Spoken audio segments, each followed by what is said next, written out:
Hi, I'm Debbie Ingram. Welcome to Town Meeting TV's Under the Dome series. I'm doing a special emphasis on affordability in Vermont, and we're focusing on the topics of taxes, housing costs, and income. So my guest today is going to talk with me about housing costs specifically, and he is Charlie Baker, the Executive Director of the Chittenden County Regional Planning Commission. Thank you very much, Charlie, for being with me. Yeah, glad to be here. Thank you. Great. So one of the things that the CCRPC, for short, the Chittenden County Regional Planning Commission, does is work with municipalities to try to come up with goals around housing. Can you talk to us a little bit about what you've been doing these many years, actually, around housing goals? Yeah, for a long time in statute, we've been, as regional planning commissions, required to work with our towns on housing goals. And I don't think we've done a great job of that over the years, but in the last couple of years, it's gotten a little more serious, as the legislature has said. They want the state to provide specific housing targets for the state and for each region. And so we're now in the process of breaking down some of those state and regional targets that we just got from the administration about 2 months ago, and breaking them down to each municipality. And we want to first agree on what those overall numbers are, and then we're required under the law to do some further breakdown, like price points or unit types, things like that. So there's been quite a bit of work going on the last few months to get ready to do this, and at the same time, it's also, we're also looking at future land use maps. And that was the big Act 250 bill last year. So those two things are kind of working together. How does future land use map and housing targets, how do they work together? Right, and I think a lot of people, when they think about affordability and housing costs, what occurs to them is it's kind of a supply and demand sort of thing, right? That we have a greater demand than we have supply. So maybe we can dive into these. So the actual numbers, the goals are important, right? Mm-hmm. So maybe we can take a look on it. You have a graphic about some of the actual goals for the different municipalities.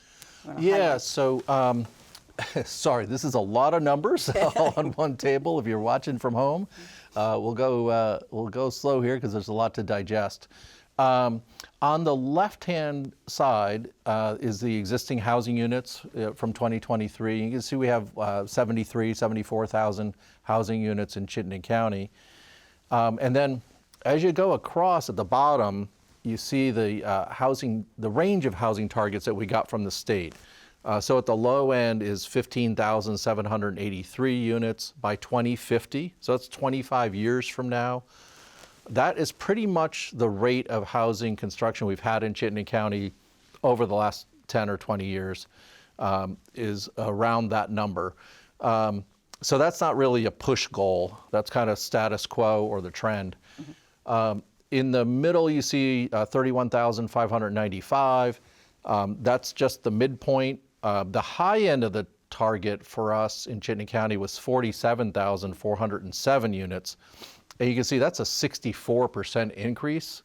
And if you divide that over 25 years, I'll round off, so that's pretty close to 50,000. That's almost 2,000 units a year.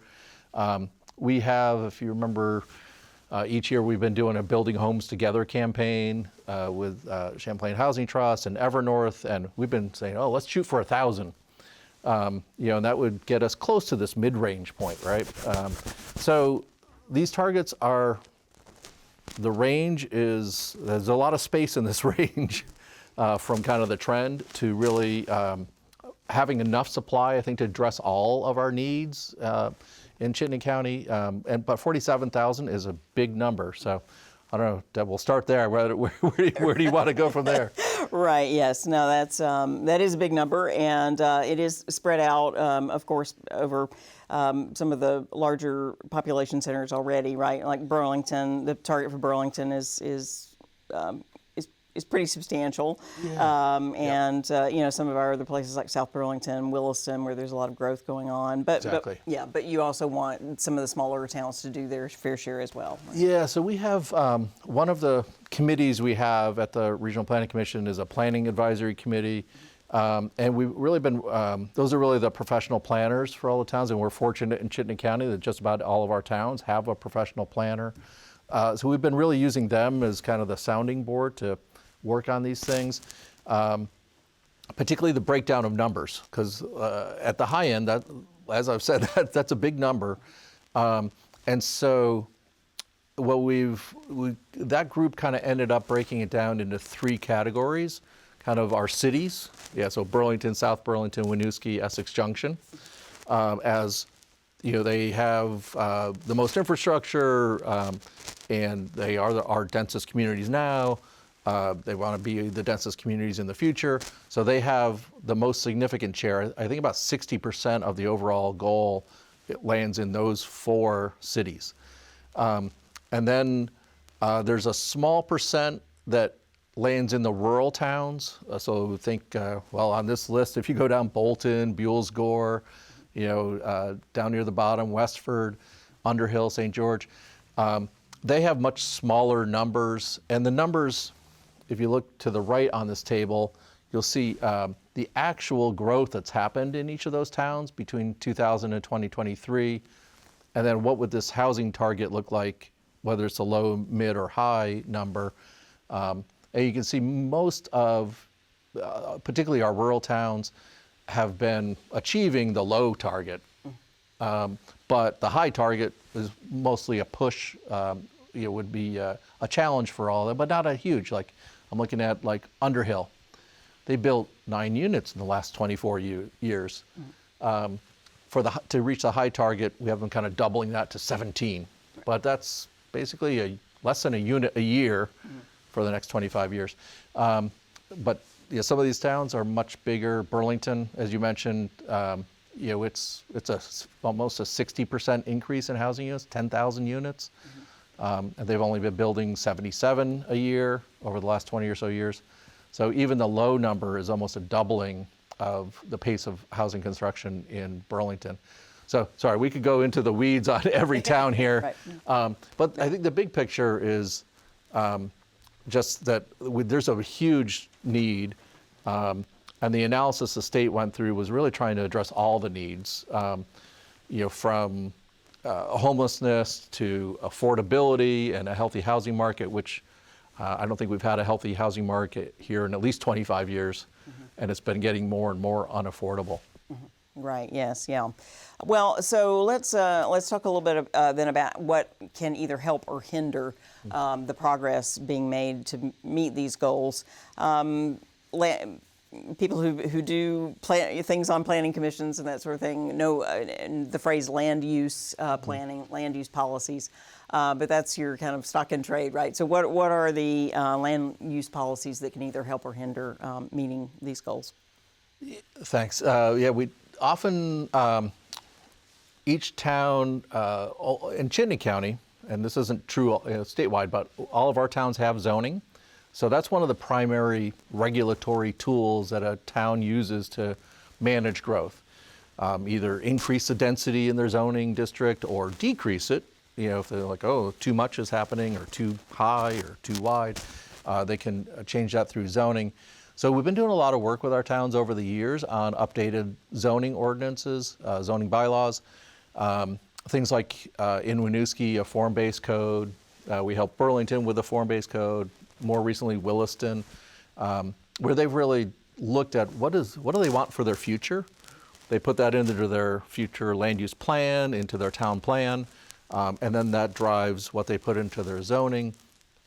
So that's one of the primary tools of zoning. The other is also the infrastructure.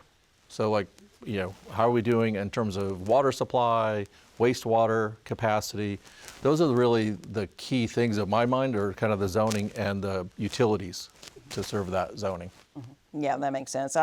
Full disclosure to folks at home, I have lived in Williston for over 20 years, and I've been on the Planning Commission, and now I'm on a Housing Committee. And I know, for instance, in Williston, when you talk about infrastructure, sewer capacity is a concern for those but only for those who are on the municipal water and sewer package, right? There are other people in rural areas that, Right. so, and all of our towns, I think, have this mix of kind of a center and then rural areas as well. Yeah, particularly, yeah, once you get outside those 4 cities, yeah, absolutely. And if you, you know, as we've looked at kind of the map of Chittenden County, about 15% of our county is in what I call a growth area that's served by water and sewer. And so that's the focus of these targets, is kind of taking advantage of that existing infrastructure. And I think there is an affordability dynamic there too, of like more users on a sewer system help make it more affordable in terms of what you pay for those utility fees every month or every quarter, however that gets paid for, but it's getting paid for. And so, you know, the more we can spread that cost amongst many users, the more affordable it is. Right, and the state has been, as you've already mentioned, taking steps to try to really address housing construction to make it easier. And there's an Act 181, that has recently gone into effect. So that's really kind of changing the landscape. Can you tell us more about that? Yeah, and the housing targets was one provision of Act 181. The other major part was really looking at regional future land use maps and tying those to 2 state efforts. One, on the regulatory side, are there places where we could relieve or reduce Act 250 jurisdiction? And so that's, and I don't know if you've heard that we're dividing the state up into 3 tiers. So the RPCs are doing some of that base mapping, and then there's a land use review board that will approve what's in tier 1. They're working on regulations for tier 3. And then the second part, so that's the regulatory side. The second part is more on the incentive. So there's been, for a long time, state designation program that has provided tax credits for a property owner that wanted to like rehab a commercial building in a village center. So our maps now will be tied to that designation program directly, instead of the town having to negotiate with the state on a map.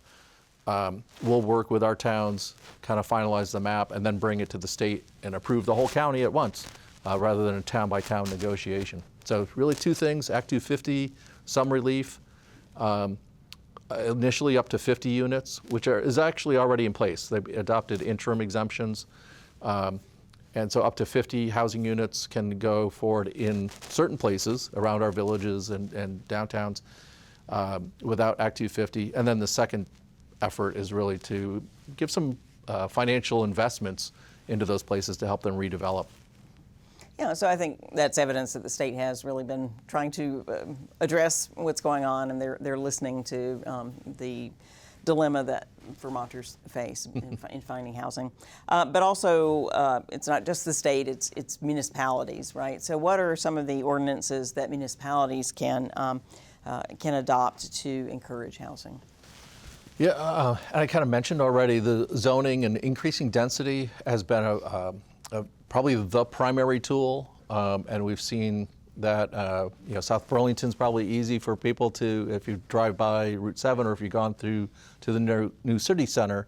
Those are places where they've increased density. Like if you're on Shelburne Road, you'll see apartment buildings are now going up where 20 years ago I don't think those were allowed. And of course in Market Street, City Center, you know, they're doing quite a bit of density there, a lot of 4-story buildings with a lot of housing.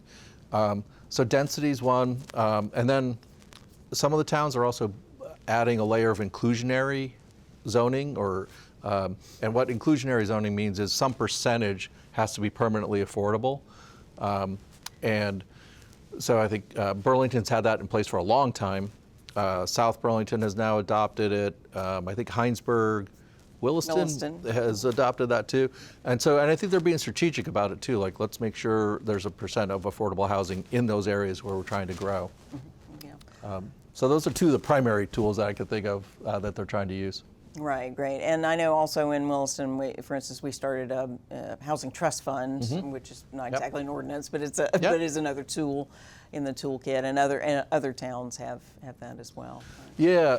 I mean, Charlotte has one. Yeah, I think there's a number of towns that have housing trust funds, and that does help. And I think they've been able to roll that, and sometimes they can help a project happen, particularly if it includes affordable units. And the other one is sometimes looking at property that a town may have, and I think Colchester's done some work there, Charlotte, and maybe they may not be huge, but it may be like working with Habitat for Humanity. Hey, we've got a couple acres here. Can you build a house or two, or a duplex, things like that. So there are, it's not just regulations. It is also funding and other kinds of support, or maybe waiving a portion of permit fees. Anything they can do to make it cheaper helps. Yeah, definitely. Also, I've learned over the years that there's really a connection between housing and transportation. Sometimes people have to make decisions about living farther away from their work in order to afford housing, and yet that also increases their transportation costs. So is that really effective? I know that the CCRPC is very involved in both transportation and housing. So tell us a little bit about how those are connected. Yeah, and I think going back a number of years, I think when I first started to really get hit with the housing issue, going back maybe 10, 15 years ago, was hearing from employers, they couldn't hire because they bring somebody to town, they give them a job offer, and then they say, try to find a house, and they'd be like, I can't find a house I can afford, I'm going back home, wherever that might have been. And so I started hearing from employers, but it was really, one of the things we were seeing also in the numbers, related to what you're saying, is that as employment in Chittenden County was increasing, the percent of those workers that lived in Chittenden County kept decreasing.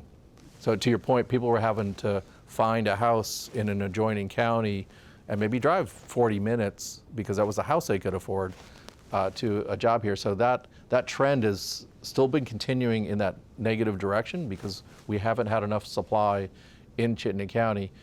And then when we were working with the legislature on Act 181, even the interim exemptions have kind of a focus on transit corridors of like, if we're going to increase density somewhere, let's kind of focus it where we have particularly the main trunk routes of the bus system, so that people at least have an option. Maybe the bus may not work for them, but maybe it works for their neighbor. And we're always trying to just, a little percentage of people using the bus or riding their bike or walking to work or working from home helps, and helps make the whole transportation system work. Great. Yeah, I think it is important to acknowledge that all of these considerations are factoring in. And I know I talk to a lot of people out there who are frustrated. We're all very frustrated with our housing crisis really in Vermont, but there are some good folks that are trying to make a difference there. Yeah, I thought you were about to say our public transit situation too, That's true. You're right. Yeah, and I think we've been kind of looking at this as we look at the long term for land use and housing and transportation. Like, how does this all work together? Because my hope is that as we bring more supply online and get it more concentrated near where the transit routes are, it really helps the transit system become more efficient and affordable also, because they're obviously in a financial struggle right now. Yeah, absolutely.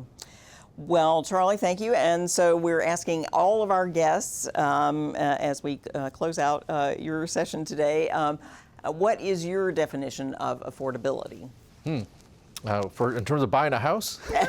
Well, you can interpret that any way you like. I mean, I've bought a couple with 2 or 3 homes in my life, and it was always kind of like 3 times our household income is what we could afford, right? And I think that's in the federal rules. There's that 30% of no more than 30% of your income should be going to pay for your housing. So that's generally the rule of thumb. Obviously, for different households, that means different things. But those are the numbers. I don't know that, so I'd never quite put a dollar amount on the housing price, because it really depends on your household. One person living alone is a household. They can't afford as much as 2 people that are sharing the cost, right? But then you add some kids in, and maybe they can afford less now, right? So anyway, it's a kind of a dynamic thing, but our prices have not been going in a positive direction, and so I'm really hoping efforts like this will help reduce housing costs over the long term. Well, thank you so much for talking to me. This has been very helpful and informative, and appreciate all the work that you and CCRPC are doing in this area. Thank you very much. So thanks, folks at home, for watching, and be sure to tune in to some of our other interviews on affordability in Vermont.